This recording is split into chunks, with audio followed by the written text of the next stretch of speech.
Okay, so before we start, I would like to thank all my subscribers. Maraming salamat. Kung hindi dahil sa inyo, hindi ko magagawa tong mga to. So if you're not yet subscribed, make sure to subscribe and I will make sure to visit you. Now, if you're interested in cheese or if you love cheese, then you're going to love this next destination. So if you're ready, let's go!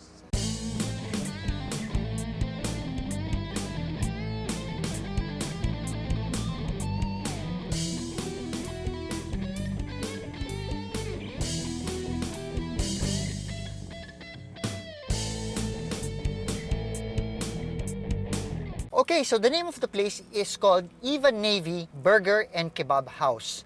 Now, apparently, not all restaurants are open during this pandemic. Now, they do have all the requirements for them to open. It's just that they're taking precautions, which I completely understand. So I asked the attendant what was their best sellers. And she mentioned the two best sellers are their burgers and their kebabs. So I went with the double half burger and the kebab rice. So let's start off with the kebab rice. Now, as you can see in the kebab rice, there is onions, tomatoes, cucumber. Of course, we have the kebab. It's not your usual kebab that you see in Persian places. This is more of like an elongated burger patty. Now, it also has a lot of sauce and it has the rice. Now, let's see how it will taste like. I'm going to get a little bit of the meat first and taste it with the sauce.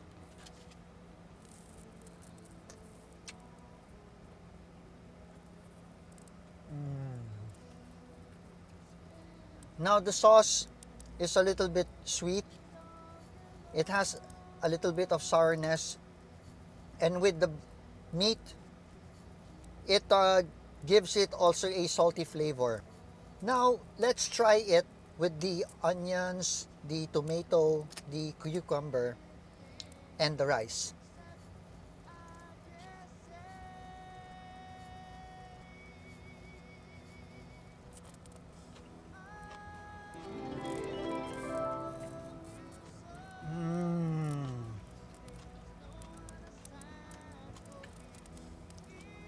This meal will remind you of how shawarma would taste like. The onions, the tomatoes with the meat and the sauce mixes all well together. You have that sweet and that salty flavor, plus you have the rice. This for me would be a full meal. Now this meal does come with the chili cheese sauce, and let's see how this will taste like with that sauce. So let's put a little of the chili cheese sauce.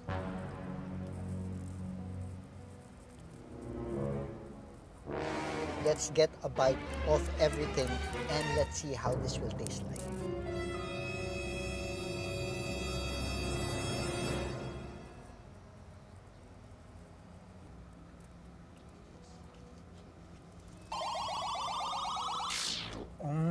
Oh, yes. Oh my God. Adding the chili cheese sauce will bring this experience to a whole new level. You know, the meal as is okay. Now, if you really don't mind a little bit of the kick of the spice, I would highly recommend putting in the cheese sauce. The sauces will elevate the entire meal. I need to get one more bite.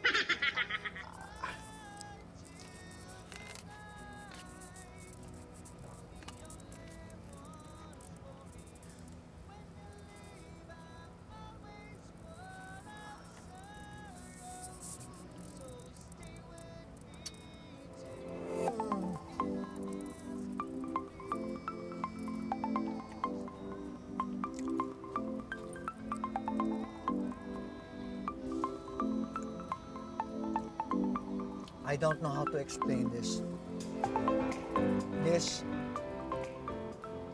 This meal with the chili cheese sauce is a perfect combination. The chili cheese sauce gives it that sour flavor, that spice. This yogurt garlic sauce gives it that sweetness. The onions, the cucumbers with the rice, all of these ingredients mix well together as long as you include the chili cheese sauce. Now, I am excited for the burger. So let's try that out. Now, this is the burger. And all I can say is, oh my humongous. Because this burger is big. Now, as you can see, it is larger than my hand. Now, as you can see, it has tomatoes, cucumbers, onions, the burger patty, the lettuce. It has their cheese sauce. Now, this does not look like the chili cheese sauce. It looks like the regular cheese sauce. And it also has the garlic yogurt sauce. Now, since this is a very big burger, you can see it's being held by these sticks. And to tell you honestly, I don't know how to eat this. I probably would use a fork. I probably would cut this into pieces with a fork and just eat it with the fork. So I think I got myself into trouble by ordering this. I didn't know how large their order was. And when I got this,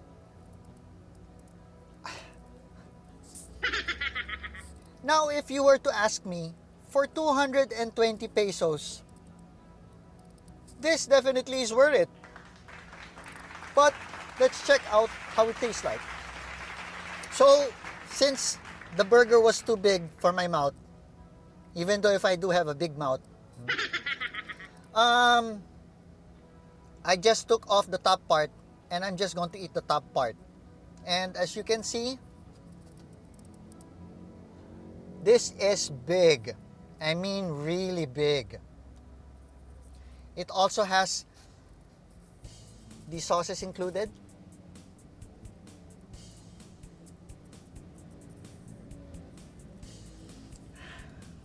So now, let's take a bite.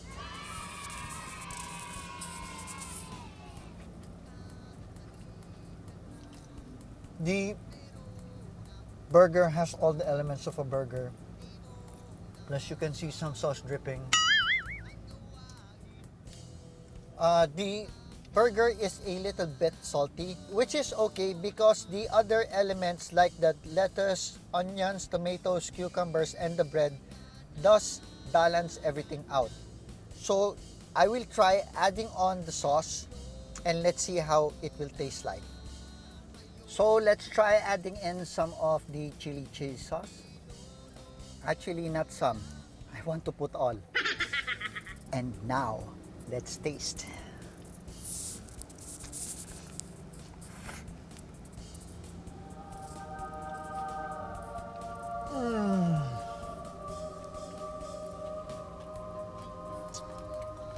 If you love cheese,